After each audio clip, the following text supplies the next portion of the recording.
Welcome back, everyone, to another edition of the Prove Me Wrong podcast. As always, I'm your host, Pete Lieb, and I am glad you're with me tonight. It's a presidential election year in the United States here where I live. And in fact, the presidential debate, the first one, is taking place tonight as of the recording of this show. And the political environment in the United States right now is one that I have personally really never experienced. The swings of emotion, ideology, they're so violent that it seems like any rational discussion regarding politics is almost impossible. Depending on the media outlet or the social media posts that you read, this election could either be the end of the world or the beginning of some utopian socialist society. I can't remember a time when so many politicians were so openly and vocally opposed to the capitalist ideologies that have made arguably the United States one of the most powerful nations on the globe ever. You hear them talk and they would have you believe that limited government and open competitive markets have created rampant wealth disparity between the haves and the have-nots, and that the solution to your struggles would be an all-encompassing, all-powerful federal government with control over every aspect of your life. Is that what you want? Joining me tonight is my guest, Paul Skousen, and we're going to talk about his book, The Naked Socialist. And if you're looking on the YouTube channel, it's right there on the screen for you. And hopefully, he is going to help me sort this mess out and understand exactly what is meant when someone says they are a socialist, and should I be worried? Because usually I am. Paul is a journalist, author, instructor, and an instructor on the United States Constitution. He received his undergraduate from BYU in journalism and his master's degree in national security studies from Georgetown University. Paul has previously worked for President Ronald Reagan in the White House Situation Room, as well as an intelligence officer with the CIA. Paul has extensive experience interviewing political and military leaders in Egypt, Israel, Jordan, and senior generals as well in the Israeli military. He's the author of 7 books, including The Naked Socialist, which we'll talk about tonight, and also How to Read the Constitution and the Declaration of Independence, a simple guide to understanding the Constitution of the United States, which to me are both incredibly timely works in our current political environment. Additionally, Paul has been a columnist for the Daily Caller and currently teaches communications and journalism at Utah Valley University. You can find more on Paul through his website, paulskousen.com, and you can purchase his books on amazon.com. So, with all of that, Paul, I am very happy to have you here, and welcome to the podcast. Hey, Pete. What a delight and an honor to be with you. Thank you very much. I appreciate that. If you could start me off, Paul, with just a little more of your background, other than what I've already read there, and what led you to become involved in politics and in writing The Naked Socialist? Right. I was woken up by my father. That's what happened. He worked with J. Edgar Hoover for a long time. He was chief of police of Salt Lake City, actively engaged in politics. He wrote the book called The Naked Communist. And some have heard of that book. It's where you find the 45 goals of communism. And it was when I was at the White House, my father opened my eyes up to this whole issue of socialism. That's when it really started for me. Yeah. Of course, I was watching headlines and trying to vote and all that. But he opened my eyes up when I was at the White House to what was happening to President Reagan, being smeared like President Trump is today. Helped me see that there's forces and influences rolling through that Reagan administration that I didn't see. He helped me see that. That was my awakening. And I think a lot of people, a lot of average people, they would be confused as to differences between, you mentioned communism and socialism, as both of those terms seem to be, they're thrown out interchangeably, right? Can you start off with kind of what you consider to be the pillars? And I know your book starts with what they consider to be the 7 pillars of socialism. And can you explain the difference between communism and socialism? Right. There isn't a lot of difference. They're on the same pathway, and it's just one is further down that path than the other. As I got into writing that book, it was an outline that my father did. After he did Naked Communist, Naked Capitalist, he was going to do socialism. And as I looked at his outline, he was going to start in the 1800s. And I thought, yeah, but don't you want to first answer what socialism is? Yeah. I didn't know. So that started me on a journey into all these political and economic philosophies and hopes and directions and experiments where a centralized core group is always in charge. And that's why they always fail. And those efforts, which became more open and more governed by the people, those always tended to have more success. So I went down that path saying, what is socialism? And what I discovered in that exploration was all of those go toward the same goal. It's dominion, complete control over your life, the elimination of private property, the elimination of the institutions that hold our society together. And that's where I came up with these 7 pillars, their characteristics. So when someone says, what's the difference? I say, well, in the end, there's no difference with Nazism, totalitarianism, democratic socialism, Christian socialism. They're all headed in the same direction. It's just how far up the path or down the path you are. And they have those same targets that they have to reach. They start out by saying, oh, no, we'll just raise your taxes a little bit because we want national health care. Well, when you have cheap health care, guess what? Instead of doing things on your own or your own doctor, or your private insurance, you flock, like over in England, you flock to it because it's free or it's cheap. Right. And suddenly it overwhelms the system. So you have to raise taxes. And that's how the spiral starts. And then eventually it destroys a nation. So I have a definition for socialism. Okay. I can give that right now. The definition that all of this brought to my mind was, it's not so much government ownership or control of the means of production and distribution, right? We hear that everywhere. Yeah, it's something deeper than that. And it has beginning places. And so I call it, socialism is government force to control and change the people. So the control process is what we're fighting right now here in America. President Obama, future possible President Obama, sorry, Biden and Obama is what I'm mixing up here. Right. They led us so far. Biden wants to continue down this path towards a socialized United States. President Trump wants to take us down back towards the traditional liberty path, which is what we want to be on. And that's the control. They're seeking to gain control. Then they want to change our culture so that we accept things that are anti-family, anti-liberty, anti-individual, anti-free market. So government force to control and change the people. That's where Biden wants to take us, and that's where Trump wants to take us away from. So can you list out, just for people who may not, again, who wouldn't know what those 7, you consider 7 pillars of socialism, they wouldn't even, I think some people mention and they say, well, I want free stuff. So democratic socialism sounds great to me. It's still democratic.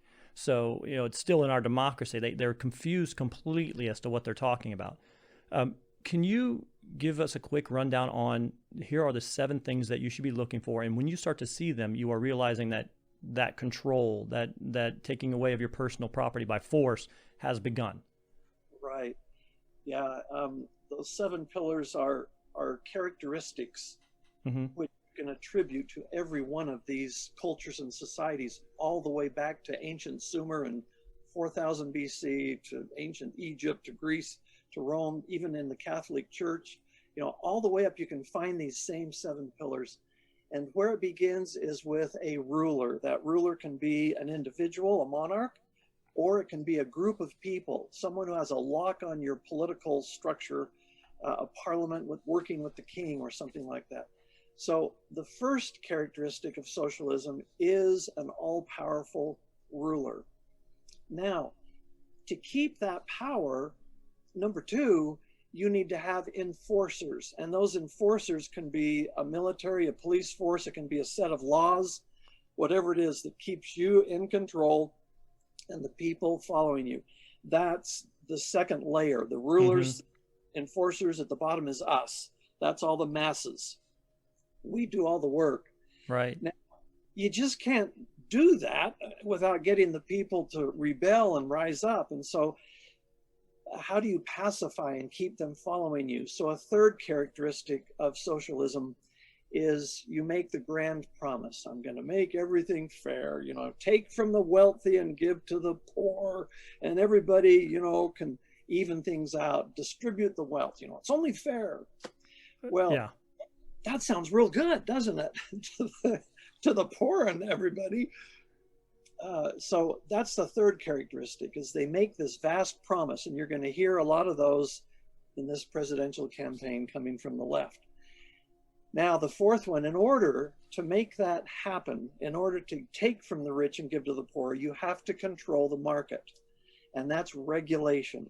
So we have tremendous powers of regulation that are in all of these socialist governments. They control the prices, the incomes that people receive. They control the distribution. So that regulation is in the executive branch, and it's unconstitutional. Mm-hmm. Lawmaking belongs in the legislative. The executive shouldn't be having control over that. So, so that's number 4, is to regulate everything. And then number 5 is, whether you like it or not, they're going to force it on you. And that's where the people lose their ability to influence their leadership. So number 5 is force. The 6th characteristic of socialism is information control. And look at today's media. Look at 1619 Project. Just all these blatant lies and distortions to try and get the rising generation to start thinking in the misinformed way. And there's countries, I was reading about one in Latin America where the jobs report came out too high. The unemployment, it was up around 18-19%. And the president of that country told the statisticians, you know, foreign investors are not coming if we've got 19% unemployment. I want a lower number. And they said, but that's what it is. So he fired them and he put in people that would say, oh, it's 8%. Absolutely. So controlling the information, that's their tool. And we're getting that right now. Good things President Trump is doing are not being reported. And the misunderstandings, that is. Okay, so right. So that's number 6. And then number 7 is no unalienable rights. So for them to achieve these goals, they have to violate our unalienable rights.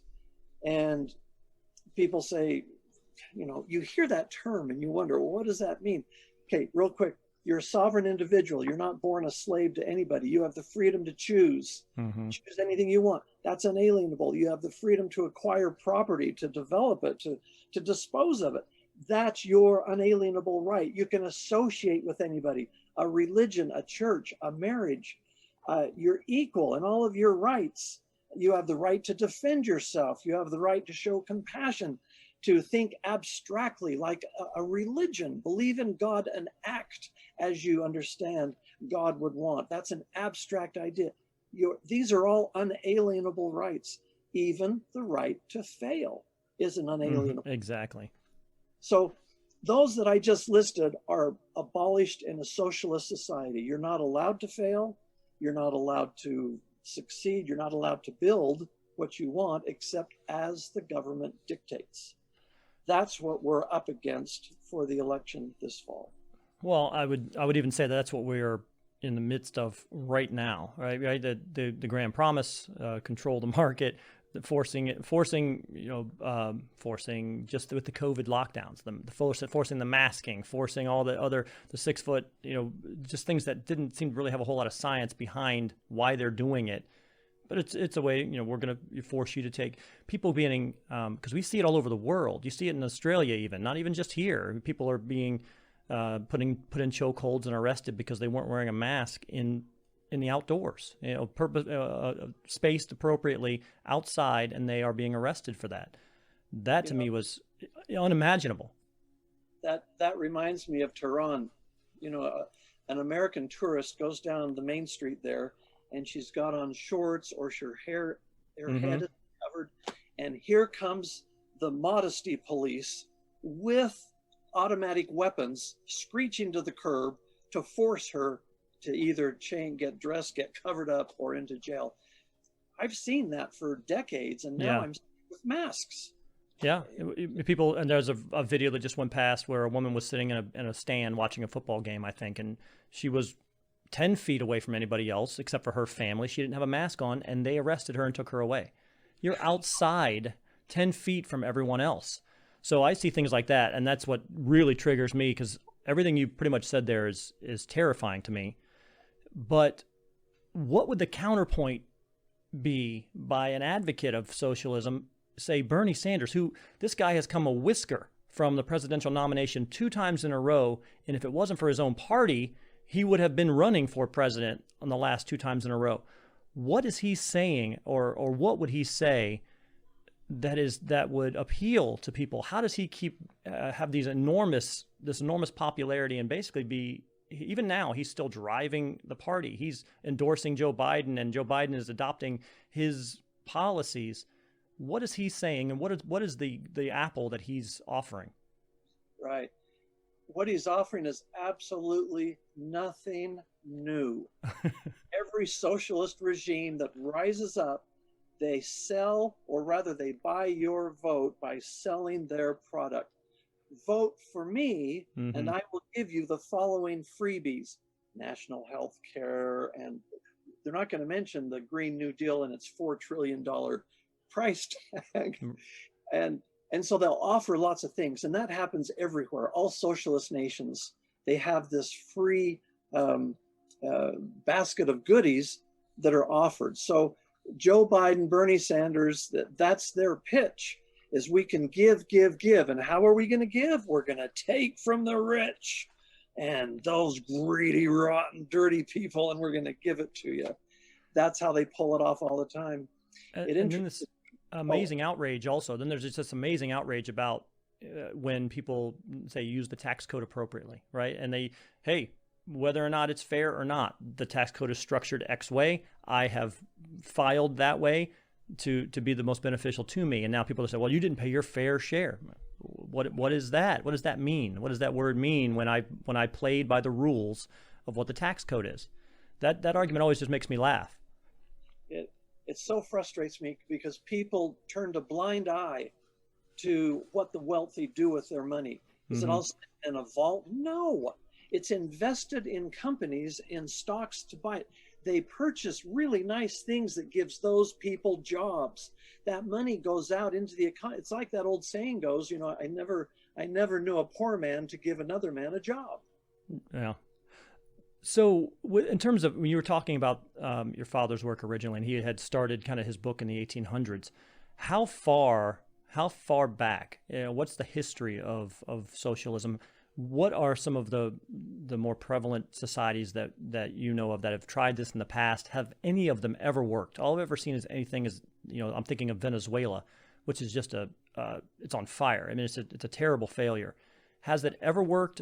How far back does it go? Yeah. A little definition here. Sure. When I say socialism, I mean those 7 pillars. Mm-hmm. The word itself wasn't invented until the early 1800s, and it was a truly socialistic society that was created and exported here to the United States, where it totally flopped and failed. But those 7 characteristics of socialism go all the way back to the beginning of humanity, and you can pick any place in history you want to. Let's pick Rome. Sure. Go back that far. They had a Senate, and their job was to represent the people, which is a good idea. Represent the people fairly. But the problem is the Senate found they could keep their seats and their heads only if they supported what the emperor and whoever's in charge was telling them what to do. So those 7 characteristics are there. All the property is controlled. All the freedom and liberty to go and try things, that was all controlled. The prices of commodity was controlled. You can see those 7 traits all the way back as far as those ancient civilizations. And as we come up forward in time, I wondered, can we see these in Christianity at all? Well, when Jesus was alive in the New Testament, it talks about him teaching voluntarily to give of your heart and to help and to love one and people. And that's what he taught. That's how he built his church. That's what people did. And over the course of the centuries, that became a little bit corrupted. And then you find communities built around these large Catholic, beautiful cathedrals and everything, and you could go in there and have a safe place, but you had to pay for certain things. You had to pay for indulgences, and suddenly the Catholic Church, and this is the corrupt people I'm talking about, they found they could get rich. Christianity itself is a beautiful, wholesome system, the Judeo-Christian system, both of them, but that corruption inside that church spawned the Protestant movement that broke off. So all throughout, mostly Western Europe, you see in those cultures, those 7 traits exercised from a church, and it leaked over into the local civil government, where the kings and the monarchs would and queens declare themselves sent of God. I'm God's representative. Right. And my realm, I own all the property, and you're here. I will protect you inside my castle, but in the name of God, I will protect you. It all got intermingled. So, yeah, I think the real problem is that, in theory, a lot of things sound great, but when you start putting people in charge of the theory, I don't know anybody who's not going to think of themselves first. And so if they can see, oh boy, I can get rich on this, or I can have this better lifestyle, or yes. I say we work in a community here, or we do things, we don't have, everything is put in together, but I still control the majority of it, and somehow I'm living much better than the rest of you. I think that's where everything really falls apart, is you are expecting there to be that 1 in a million person who is able to be that leader who says, I'm not going to be any different than the rest of you. That never happens. I think that's the problem is, we have this now in, especially the Democratic side. I don't really know any, I can't think of any in terms of a conservative politician that is saying these type of things, but you have a large swath of the Democratic congresswomen, especially the new, the freshman congresswomen that have just come in recently, and they're all espousing that, the Green New Deals and things like that, and how we should be taking from these people who have made all the money and made all the jobs and really kept this country going, and we need to give it to all of you who haven't done any of those things, and just to keep you there. Have we experienced? So right now we are at a tipping point, in my opinion, where just a few more of those people, we lose a few seats in the Senate. If the presidential election goes that direction, what are we in for? What are we in for, Paul? What's happening if we lose those 3 seats, those 3 extra seats we got in the Senate the last time around? If the Biden-Harris ticket is elected, what do you see happening? They have the potential of truly bringing about Obama's dream, which is to fundamentally change America. They can bring in, open the borders, and people coming in realize it's a free everything. Who's going to bite the hand who gives you free Social Security and everything? So those are all Democrat votes. They can bring in Puerto Rico or any other territory that they deem necessary. It doesn't take more than a majority vote to establish a new state. So they can bring in some new states. Who's going to bite the hand that feeds you? So that'll be more Democrats. They certainly can pack the court to offset the number of justices, the conservative justices. And by doing that, they can sway the court to one side forever. So all of that potential is there. Question is, will the American people put up with that? What they're playing on right now is our ignorance as a country of the principles of freedom that got us here. And those are now being brushed aside, smothered under all these singular issues that they make such a big giant deal out of. Is the first aspect of that, I mean, because one of your pillars here is force. So is this gun control, taking your gun? I mean, one of Joe Biden's platform statements is pretty much, yeah, we'll be coming for your assault rifles, whatever that term is. We'll be coming for those, and we'll be coming for your guns, and we'll make it much more difficult. And the Second Amendment is under siege. That to me is, again, that's that last step before the force is really there. It's really able to force you now because you have no way to defend yourself anymore. Is that would you agree with that? Oh yeah, and the founders did not put that Second Amendment in there for deer hunters. No doubt. And they want the federal government should always be afraid of the states, and they've managed over the century to dismantle that with 17th Amendment. We can talk about some of that, but sure. But they dismantled it, and the states are no longer a threat. Now we have to kowtow to the federal government. That's the making of a monarch, a group number one on the 7 traits of socialism. So what can we do at this point, and outside of not voting Democrat, what other steps are there that we can take right now that can help safeguard us from that eventuality? I mean, like I said, I know, to me, that the education, like you were talking about, the education system as well is molding this next generation of children in that image of the government is great, the government is good, the government will take care of you. It is almost impossible. And we notice that now, especially when they're trying to do remote learning. My daughter is a senior in high school. She's doing the remote learning. And a lot of those teachers they were trying to fight against parents sitting in on the courses because they didn't want to hear the parents to hear what they were teaching. There should be no reason that I can't sit and listen to your class, that I should find anything in your class worrisome. There should be no reason for that. So that to me is sketchy. You know, if you are worried about what I hear, then you're saying the wrong things. So they're already trying to get, and you see it in colleges. You see these kids in colleges who are, predominantly leaning left. But I think that that's a youth thing too. Youth are still starry-eyed and the world is great. And then when they get some experience, then they start to realize, whoa, wait a minute. Okay. But I just think that the education system is where it starts, and that's where it has gotten us.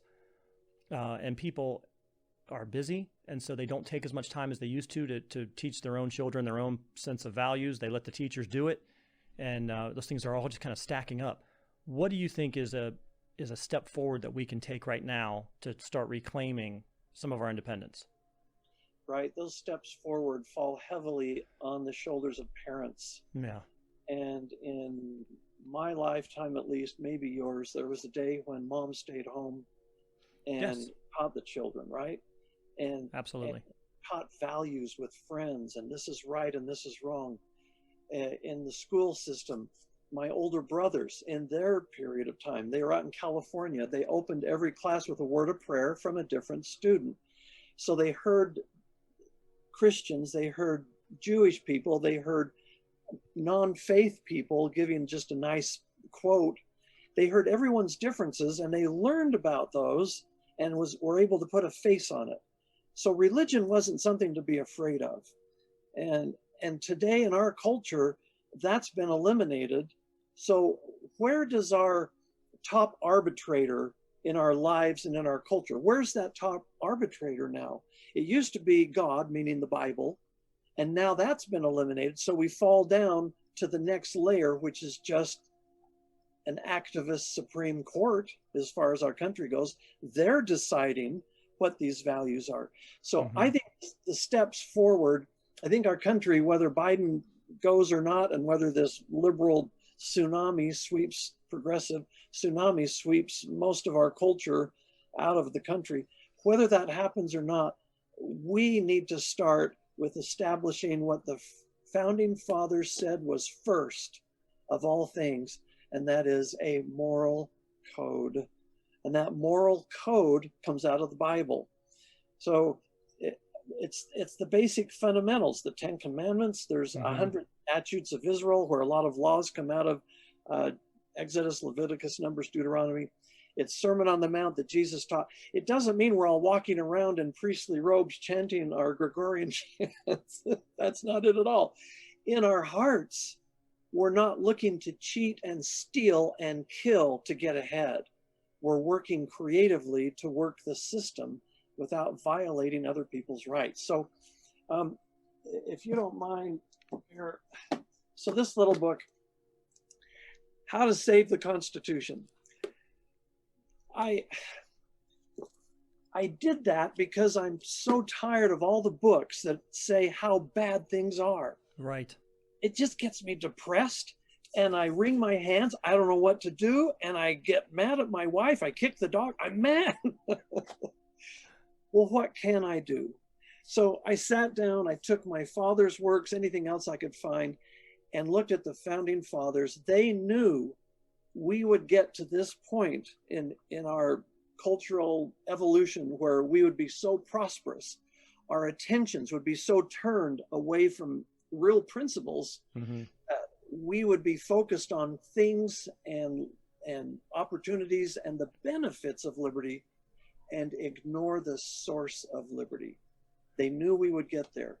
So they left us, in a way, a book of instructions. And that first step is start living that moral code in your own life, raise your children that way, and build leaders out of that. That's the first thing, the first positive step. So that's a little abstract. It's not very sexy. It's not that interesting, but it's fundamental. I look at these rioters and looters. Where's your mom? Where's your dad? Why are you down there doing this? Something's really, really wrong. So that was the one piece of the culture, one step we can take forward. And there's just no level. I'm sorry, real quick. There's just no personal accountability to just what you basically just said there. It's like a child, like I'll use my daughter as an example.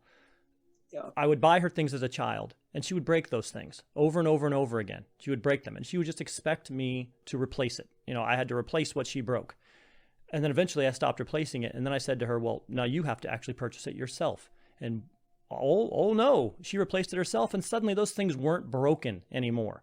Because now she starts to understand, wait a minute, if it's not being given to me, I need to take a little better care of this than what I was doing before. This is now mine, my responsibility. And suddenly, amazingly, her room is clean now. She takes care of her own things now because she is forced to put a little skin in the game. I honestly think that's where we've gone off track to these rioters you're talking about. They've been an entire generation of people with no skin in the game. They've had no expectations. They've had no consequences of their bad behavior. They are in a race with 6 other people, and they all get ribbons. I'm a big I hate that. Unfortunately, there are winners in everything. There are winners. Strive to be the winner. Without that goal to strive to win, what's the use of living? I mean, that is my personal belief, is without the carrot of success, what is the reason to live and to try anything? I don't see it. So, but I'm sorry, go ahead. You had a second point. Yeah. And just one follow-up. I heard 2 or 3 interviews now of some of these Black Lives Matter looters shrugging their shoulders at the camera and say, hey, these people have insurance. Insurance will pay for it. What's their loss? Right. So there's your daughters and my children, same story. Exactly right. They're expecting someone else to take somebody takes responsibility for that. You may not have to personally, but someone is. And so eventually, and you don't think that they're going to pass that along to you? When the CD that you bought before was $12, now it's $16. Why is that? Because you looted and burned down the damn Target. Now they have to recoup some of those losses. Exactly. You cannot build on destruction, and that's what Joe Biden represents. And that destruction may not be in the form of Black Lives Matter, but it will be in the form of crippling taxes and a whole cultural change away from the family, which is the stabilizing unit of this nation. And those who enjoy that have peace and quiet. And those who break it apart, why is my son on drugs? Why is my daughter pregnant? Where's my husband? You break the family apart and all else collapses. So I agree. So that's the first point. Get back to the moral code. Sure.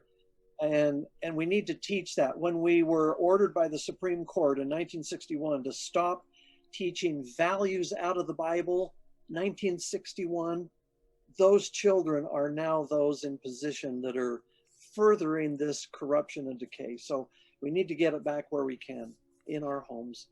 The second important point the founders make that will help us right now is the principle of virtue. Now, when I was younger, my father said, did you know they almost didn't have the Revolutionary War for independence because there wasn't enough virtue among the people? That's what the founders believed.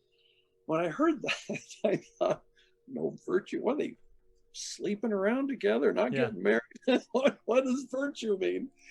And I had the wrong understanding. To the founding fathers, the word virtue means the strength to stand up for what is right. And the American people, that's what Thomas Paine was talking about in Common Sense. The American people were becoming enamored and enjoyed these nice ideas, things coming from Europe, these luxuries, and build a nice home and fill it with nice things. And Thomas Paine says, you know, that was addictive. It was a drug. It was drawing them into the same system we just fought to get away from, or at least we were about to fight. Right. So, so the framers recognizing that, then along comes the Stamp Acts, the Intolerable Acts, British Parliament feeding the king all this stuff to limit our ability to govern ourselves. That enraged the people, and that brought about the common unity for them to rise up and say, we're not going to take this anymore. It was hitting every one of them, the Stamp Act in particular. Everybody was suffering under it, not just the leadership or the business people or merchants. It was hitting everybody. So that unified them, and they became angry at the king. That brought about the virtue for the nation to rise up and say, enough. Now, we need to exercise that ourselves. A lot of us are passive. We're in our homes. We're happy with our house, car, phone, job, food. Maybe not jobs as much, but we've got the rest. And we stay relatively aloof. We need to begin standing up and talk to our neighbor and say, you need to look at what you're voting for here. If you're voting for Biden, never mind why you don't like Trump. Look what Biden stands for. Right. It's the dissolution of our country, our culture. And here's you and I are not prophets, but we can be a prophet by pointing to where this will lead. It will lead to the dissolution of the country as a unified, strong, family-based Judeo-Christian value system, into a lot of chaos with regional strengths. We'll go through this horrible period. We'll reject what Biden represents, and we will begin to rebuild on those original principles, reestablish them in our local leadership, in our schools, in our lives. That's where it's going to go. I do think that, honestly though, Paul, I do think that has happened a little bit. The process has begun, and I point back to 2016, and I used to say that to my wife, because we would talk about all the things that were happening at that point, and they just kept pulling and pulling and pulling and I gave her the analogy of a rubber band, right? You pull the rubber band too far, eventually it just can't stretch anymore, and then it either has to break or it snaps back. And to me, 2016 was the snap back, because there was almost no one who was saying it out loud that would say, oh, you know, Donald Trump's going to be elected. And honestly, that was one of the greatest television programs I've ever seen in my life. But you know, to watch the reactions, the facial reactions to the media that were so positive that Hillary Clinton was going to be president, and to see how that realization started to dawn on them as one state after another went red, and depending on who you watched, Fox, they were giddy. They were like, oh my God, this is going to happen. You know, at about 8:30, they were like, oh, this is going to happen. CNN waited till midnight to call Florida, where I live, and Fox called Florida at like 9. You know, they waited until the last vote was. They were looking for votes under the table to try to see if there was anything else they could count. It was the greatest thing I've ever seen, and I do think that was those people who. Because unfortunately, you can't say your opinion nowadays. You can't say it because you get shouted down. If you feed the beast will eat you. So the mob rule is all powerful right now. So they just didn't say anything, and they just came in and they spoke through the ballot.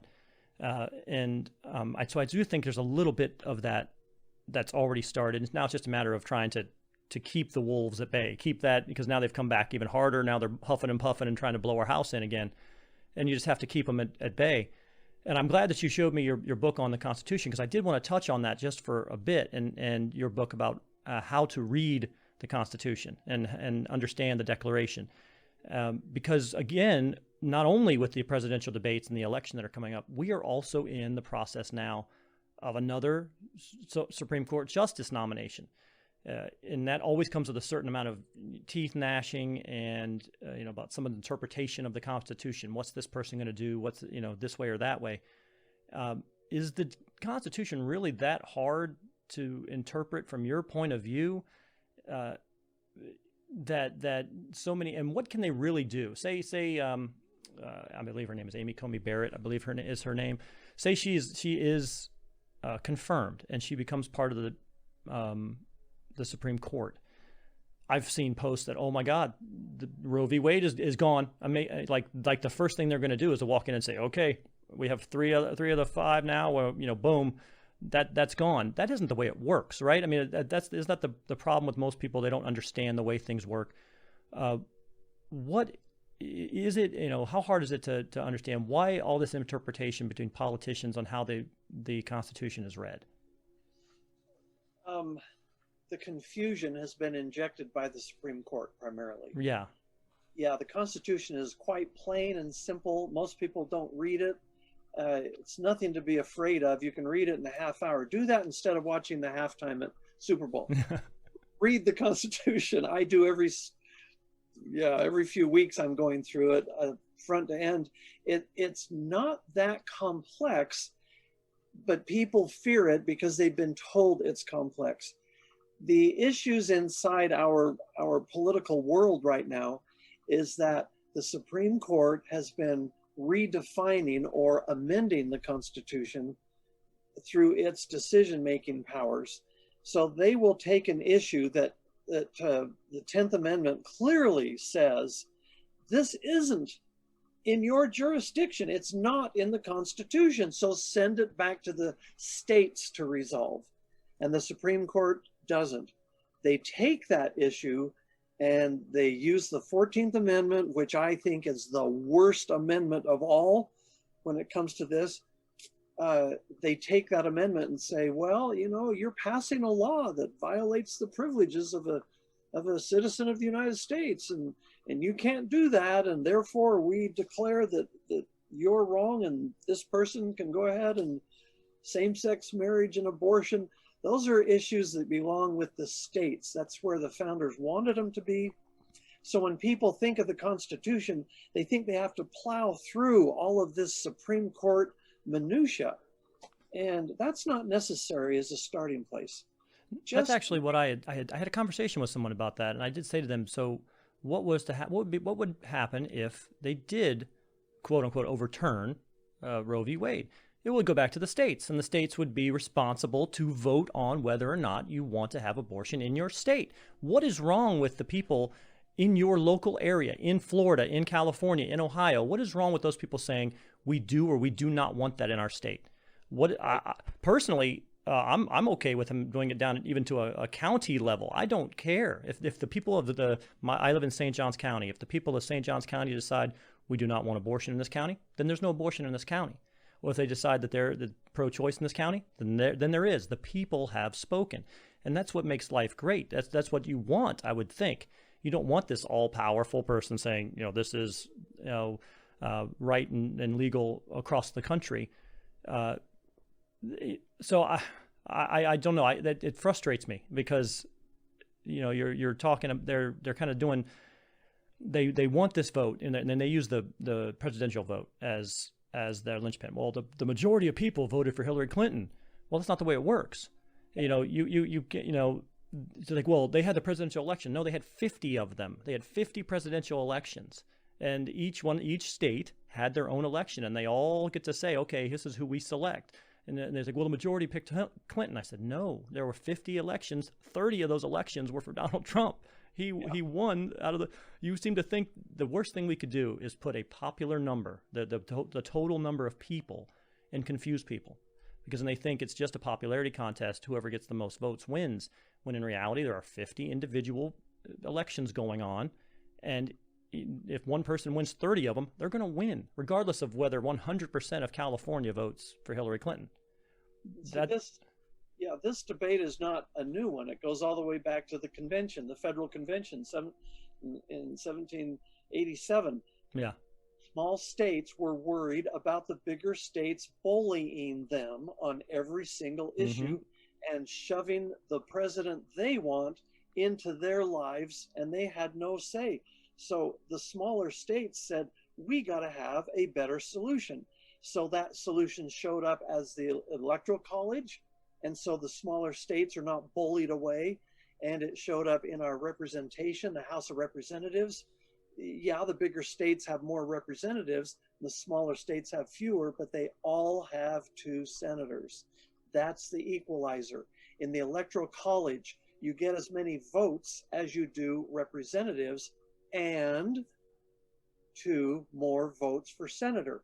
In California, that doesn't matter. What is it, 54, 56, whatever they have in California as representatives, that they get 2 more Senate votes. But Utah, Idaho, Rhode Island, they get 2 votes as well. And so technically the smaller states can outvote the bigger ones. And that's actually happened 3 times. They call it the Senate bump. And because of that 2 added votes, that was the issue with Bush and Gore when they had their tight-knit thing. The Senate bump in Florida is what put it over the top for Bush. And that's why that advantage is there. And we have the same thing today with in our representation in the House trying to pass certain legislations. Even though there's a majority in the House with Pelosi right now, the number of people that can help push and sway is a lot stronger because of that whole system. The smaller states, we're being outvoted right now. It's always going to be that way. But the founders put in some advantages.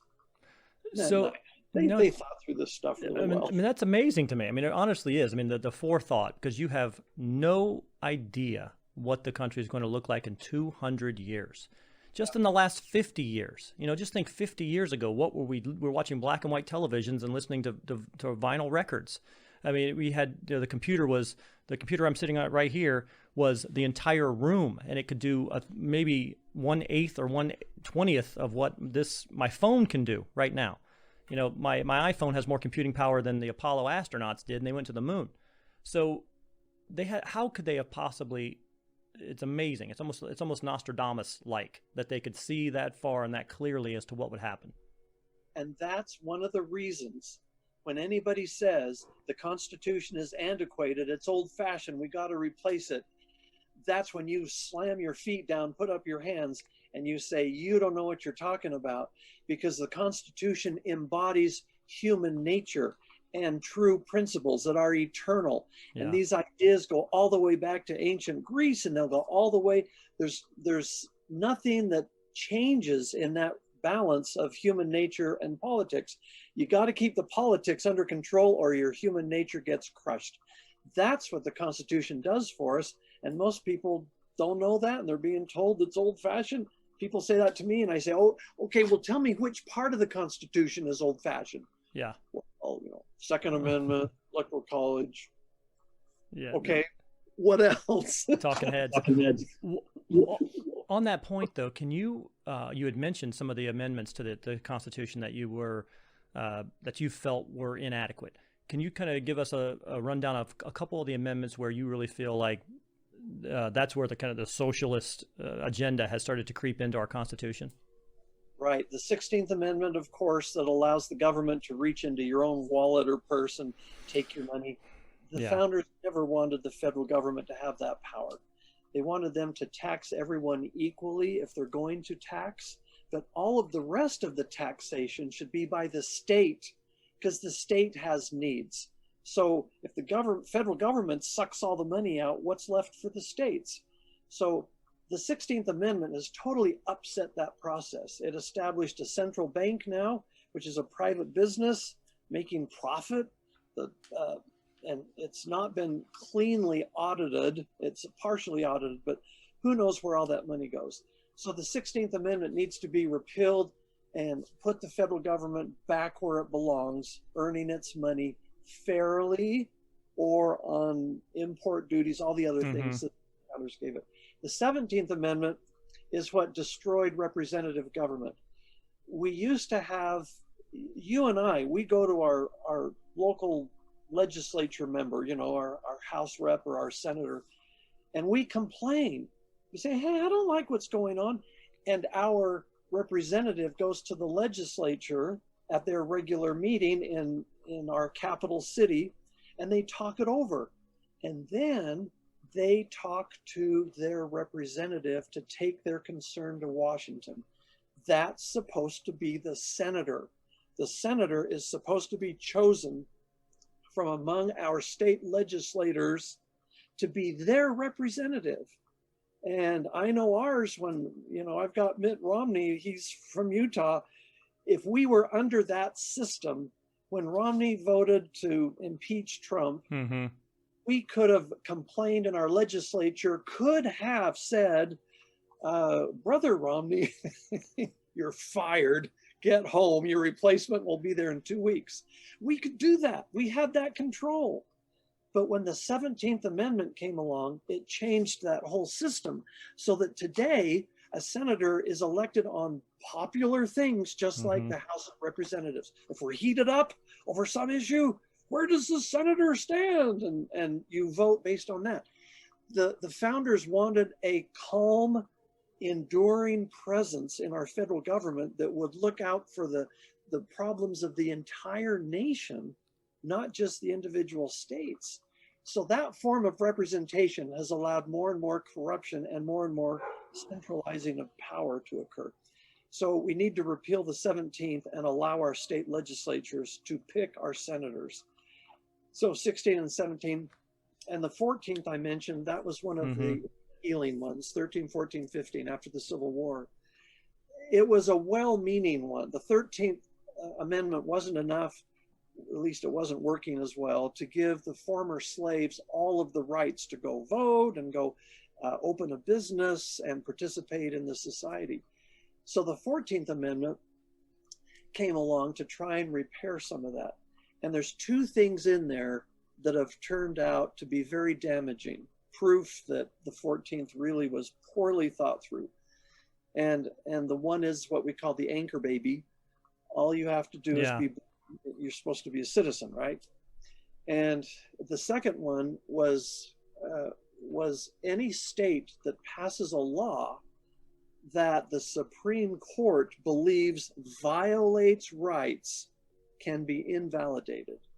So what the Supreme Court does is it sits there, they sit there in their black robes, and along comes a court case, a woman, Texas, you know, I want to have an abortion, Texas won't let me, and I'm suing to get relief so I can have an abortion, and it goes up through the various appellate courts and gets to the Supreme Court, and the Supreme Court goes, her rights. So the 14th Amendment says no state may pass a law that violates the rights of a citizen of the United States. Well, her right to have an abortion is being violated. We have given it due process, which is required. So I guess, yeah, Texas, you're wrong. She can have an abortion. So that applies to the whole country. Right. This is the sleight of hand that the Supreme Court uses to take local state jurisdiction issues and declare them to make national policy. This is an amendment to the Constitution in other words, because abortion, marriage, those are not in the Constitution. They were meant to be down on the state level. So those three, I think, are the most serious violations of the intent of the Constitution and the most serious ongoing threat to our liberties. And you mentioned, especially with like the 17th, with the senators, That was actually something that was new to me. I didn't realize that, honestly. Thank you you educated me. But you're saying it needs to be repealed or amended, but isn't that like we're asking them to amend, because it's amended in the Congress, and then the Congress has to get it ratified. So essentially, it's like asking your brother, I'm gonna write a new law, brother, that's gonna end up hurting you and take away this kingdom that you've built. Because you're right, all these senators have been in office now for 45 years. Joe Biden's been in the Senate for 47 years. You had these individuals, and now the only way to fix that is to get them to agree to update it and change it and take away that power that they have just kind of really they've enjoyed for years. They've become millionaires working on public servant salaries. So yes, that's a lot to ask anybody to give up. So to me, that's the other issue is there's got to be a different way to make amendments rather than asking the people that you would be harming to make a law to harm them, to harm themselves. So the framers actually gave us that other way. Okay. We have two modes, and one's called an Article 5 convention, and the other is the standard amendment passage. So Congress has an amendment, they pass it through the House and the Senate, and then it goes out to all the state legislatures. Well, the founding fathers envisioned a day when the federal Congress would be so opposed to that very change that we're talking about here, that the people would be frozen out from trying to make change. So they gave them another outlet, and it's in Article 5, and it says that the state legislatures, if 2/3 of them vote to hold a convention of the states, they may come together and they may propose an amendment, and it bypasses Congress. Congress can't do anything except take their proposal and send it out through the channels. They can't stop it, they can't amend it, they can't do anything. And it says Congress shall call that convention, and the amendments that the convention proposes shall be law once it's ratified by all 3/4 of the legislatures. So it's a beautiful process. We've never done it. We've come really, really close, but this is kind of funny. Every time, a 33rd, 32nd, 33rd state almost get to that 34th state. When we get right up to the brink, magically, Congress decides, this is an issue. I think we should put forward this amendment. And so it never happens. But that's how we bypass it. Who organizes that? Are the expectation that the governors of the states will be organizing that? Okay, we need to get 2/3 of us together. We need to be meeting together to call that. Yeah, the governors are the legislatures, and that's where it's a little bit foggy because we haven't really ever done it. Completed it all the way through. The closest we come is that there's an uprising across the country, and bills are introduced into each legislature, and they vote on the bill, and they pass the bill. So those bills have to be the same words, the same verbiage, so everyone has agreed to the same thing. And then they convene as a convention, and they talk about it and make adjustments to that bill. That's the most they can do. They cannot pass it. Okay. That's what prevents that convention from running away with an amendment that says we're going to abolish the Constitution. Right. Some people worry about. They can't do that. The most they can do is change the language, and then that language has to be agreed upon by all the states. The convention puts forward that amendment into all the legislatures, and 3/4 of those can say yes, and it becomes the new law. Without Congress, the Supreme Court, the president, nobody can stop it. It's called Article 5 in the Constitution. Maybe then, at least if we can start to drum up enough in amending it or repealing it, maybe then you'll get that boost you say to maybe just put term limits in. So that, right. You cannot do this forever. It is not essentially a life sentence. You have these people who've been there 50 years. I'm not a believer in somebody who's been anywhere on that mountaintop for 50 years. You are not in touch with what's happening down here. You're just not anymore.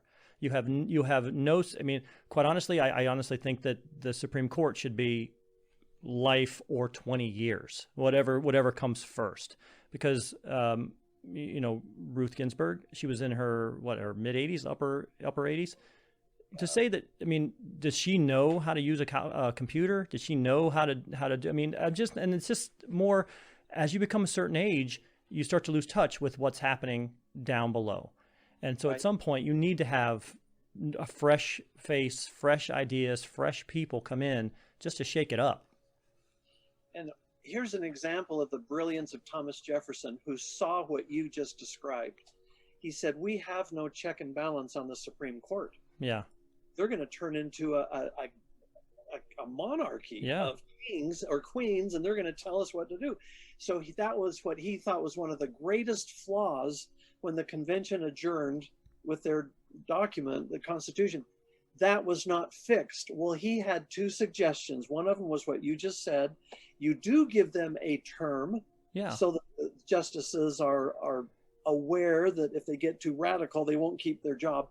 But the other one, which I think is far more brilliant and far more effective, allow any Supreme Court decision to be overridden by a vote of 3/4 of the state legislatures. Because most of the state legislatures are far more pro-Constitution and pro-America than are the politicians at the higher levels.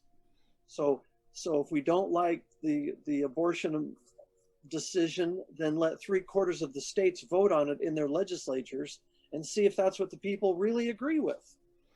Yeah, I don't think that. I think it would also help with that enormous. I mean, they almost just completely character assassinated Brett Kavanaugh when he went through, because if he gets confirmed, he's there forever, and they felt that that the damage that he would do to them, being there for 30 years potentially, was worth completely destroying this man's reputation and his life and his family's life on really things allegations that had no basis in fact, or at least they couldn't pull any out.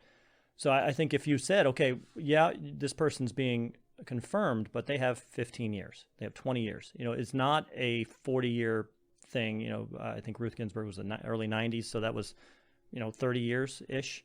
So you wouldn't have that kind of time frame, and it would allow people to cool their jets maybe a little bit. And again, if you say a senator has 2 terms, that's it, and you can move on to something else. You can run for Congress, you can run for governor, you can run for mayor of Jacksonville, whatever. But you have to move on. You have to get out of it. And I would also say a no lobbying mandate for 10 years after you're done. But those are just me. And one more point, but I got to turn on the light because the sun's set. No problem.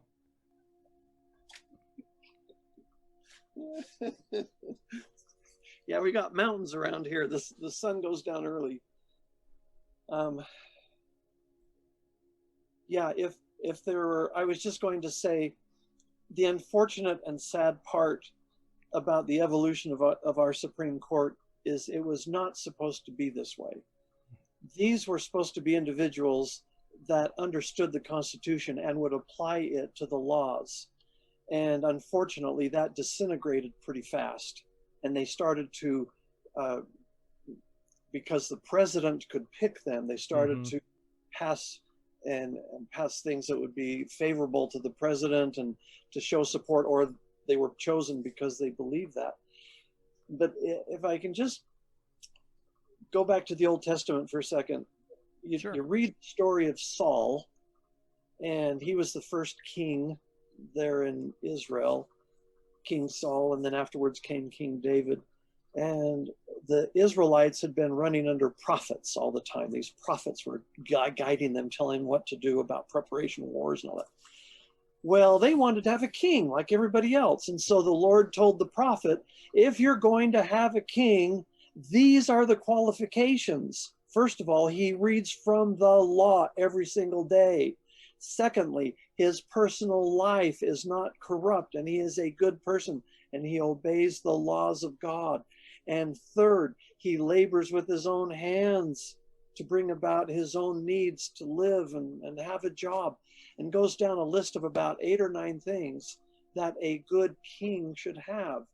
And I apply those to our presidents today and other leaders in politics. And Ronald Reagan came up really close to fitting most of those, but most all of them in those terms don't fit very well. Right. But we should demand, and I wish President Trump would do this more often, reference the Constitution. When he says, I'm not sure Congress will let me do that, instead say the Constitution doesn't allow the executive to. Let people know, trying to adhere to that.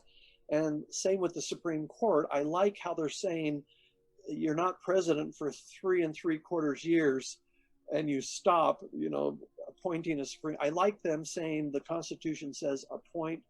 And if it was Obama appointing in the 9th month of his 4th year, I'd have to say 3rd year. I'd have to say I agree.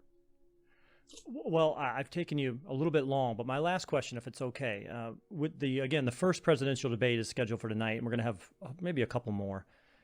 If you were watching, or if you're going to be watching, what are you looking for from the candidates that would help to inform, or what should a voter be looking for from those candidates that would help inform them if they were on the fence?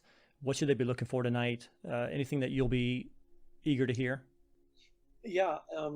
I will be looking for the long-range, long-term discussion.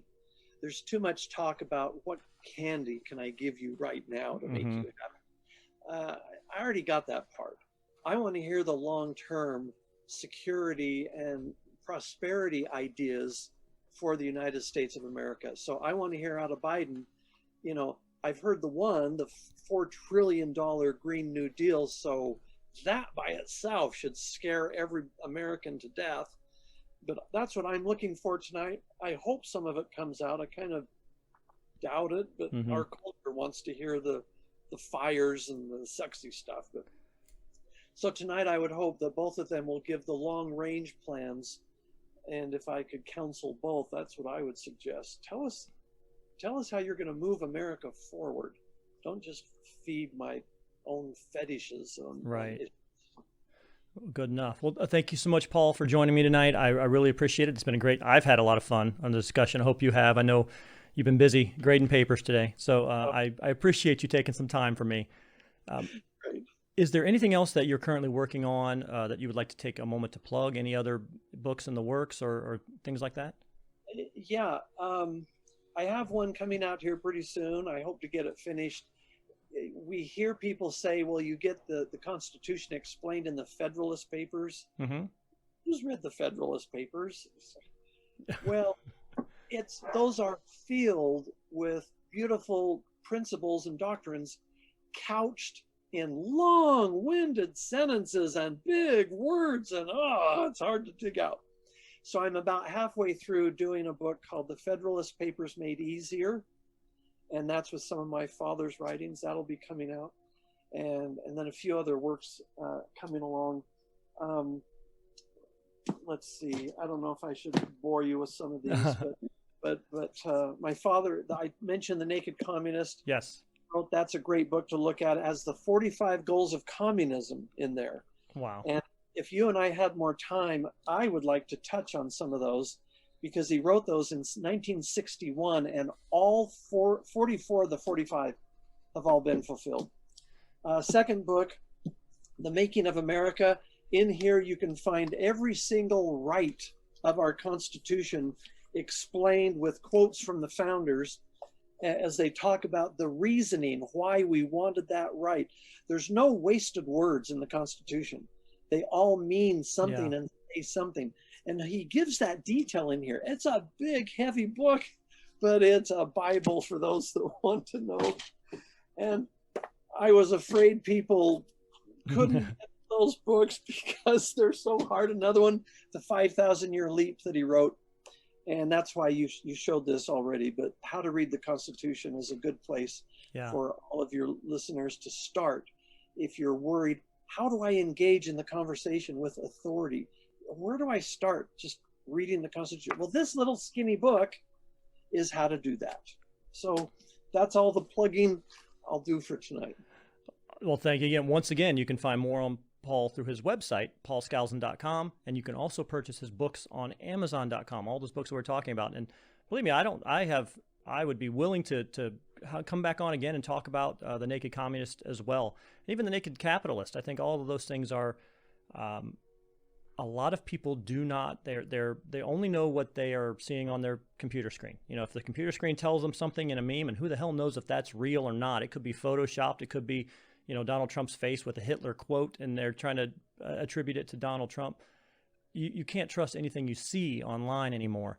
So, you know, I think that those will all be great discussions, and it's timely, and it's information that people need to know, because we are definitely starting to kind of fall off the path a little bit, one way or the other, and every now and then you need a guardrail to keep you back in. Yes, so, we do. So once again, I appreciate it very much, and hopefully we'll talk to you again soon. Thanks, Pete. I enjoyed tonight. Thank you for inviting me. Thank you. Bye. So that was Paul Skousen, and we talked about the Naked Socialist. And I don't necessarily want this to be overly political. And I know that he had some definite views, and I did some of my views as well. My views are more, I would like to have more freedom to choose our own path. And that's what scares me about socialism, is that when I hear somebody talk about a democratic socialist, is that they don't have that ability. I am for more voting. I am for more and having more responsibility. I am personally want to have the federal government tell me less of what to do than they do now. I think if I'm a resident of the state of Florida, like I am, I should be allowed to make decisions for the state of Florida, not have some overarching federal government mandating for Florida what might work for California, what might work for Ohio, but doesn't work for me here. I'm for that. I'm actually for more freedom, not less. So it is not necessarily about one way or another whether I believe a truly Democrat. I don't think we have a true Democrat, unfortunately, in the running. That's my problem. I don't think we have a true Democrat in Joe Biden, and I think, unfortunately, Joe Biden, and through no fault of his own, is maybe a little bit mentally compromised at this point. And I don't know how long he's going to last. I don't know how long, or if that's even the plan, or how long he's going to maintain before the other members of that party, the more radical versions of that party, take over. And we're not talking Democrat, Republican anymore. We're talking something different. That's what scares me. That's why I brought on Paul tonight to have this discussion. But I am a big believer and fan of personal choice and personal opportunity, the opportunity to choose. I don't want that to be taken away. Again, I would vote for everything, even at a county level. If your state wants alcohol in this particular county, they can vote for it. If your state wants a law for abortion in this particular county, they can vote for it. And let the people choose what they want, not some overarching nameless, faceless court to tell you that this is what you're going to have to live with. I think that's the beginning of the end. When those, just like the socialists here, when the people up above you that you can never talk to, that have no accountability to you in reality, Joe Biden even said it when he was at a, I think it was a union auto worker conference or a meeting. He was talking to somebody there, and the guy was questioning him on something, and he literally said, "I don't work for you." Well, that's not the way it should be. You're supposed to be working for us. And so we've lost that. I want that back. And the problem is really going to be, how do you get that back? We've made a lot of amendments to the Constitution already, as Paul was mentioning, that have already taken a lot of those liberties away from us. What's next? You know, there's the assault on the Second Amendment right now, and I would say there's an assault on the First Amendment right now.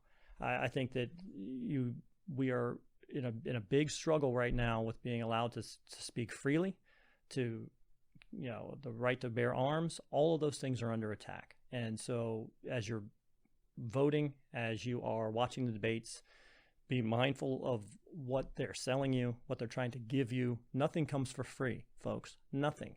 It's not going to be free healthcare. It's not going to be free education. Nothing is free. Somehow or another, it will be taken from us. It will be taken from us. So it's up to us to make sure that it's done the appropriate way. I don't know what your thoughts are. Again, I think this might be one of those conversations that's a firebrand, and that's okay. You can contact us on the Prove Me Wrong Gmail account, provemewrongcast@gmail.com. You can leave us your comments, your theories, your ideas on is the two-party system even the right way to go? I don't think so. I think any political party that has a federal approval to be a Green Party, Libertarian Party, if you have a presidential candidate, if you've had a convention, they've elected a particular candidate to represent you as the president, those individuals should be a part of these debates. There should be a Libertarian debater and a Green Party debater tonight with Biden and Trump. Why are these two the only two? How are they the best two? I would contend that they are not the best two options that we have in this entire country to run the country. Somehow or another, we fell off the path there. We need to bring more faces to the table. But what are your thoughts? And again, you can also contact us on Facebook or Instagram. Prove Me Wrong is the name of the program. Just look it up and you'll find us. If you're looking for the content on podcasts, we are on most podcast apps: Stitcher, SoundCloud, Tunein Radio, iTunes, Spotify, Anchor. Anywhere you find a podcast, you can find the Prove Me Wrong podcast. Like and subscribe to the show, and you'll be notified when a brand new episode is released. We typically release them once a week. You'll be notified, and you can listen to conversations just like this one. I'm also on YouTube, and I'm also on Rumble. Rumble's a brand new platform as well. You can like and subscribe to our YouTube channel or our Rumble channel. Just search for Prove Me Wrong. You'll find it. Like and subscribe. You'll be notified again when a brand new episode is released. Again, I release both on both platforms every week. So like and subscribe, and leave me a review, drop me a line, whatever it is. I'll be happy to see it and happy to read from it. Before we go tonight, the Prove Me Wrong podcast is brought to you by ZendoZones citronella burners from J.T. Eaton. They're shaped like fearless bug-repellent tiki gods. I actually have one right there. There he is, bug-repellent tiki god. So let Surf and Stan, Hawaiian Howie, and Luau Lily bring the islands to your backyard with ZendoZones citronella burners. ZendoZones uses natural 3% citronella candles and incense cones. They're perfect for patios, decks, backyards, campsites, poolside, and much more. You can enjoy the outdoors again. They're now available at Amazon.com, and you can find them at select Ace Hardware stores, so go ahead and collect them all today. And once again, from my guest, Paul Skousen, we were talking the Naked Socialist. We're also talking about how to read the Declaration of Independence and the Constitution, and some of his feelings and observations about the current political systems. This is Pete Lieb. This is Prove Me Wrong podcast, and we'll talk to you again soon.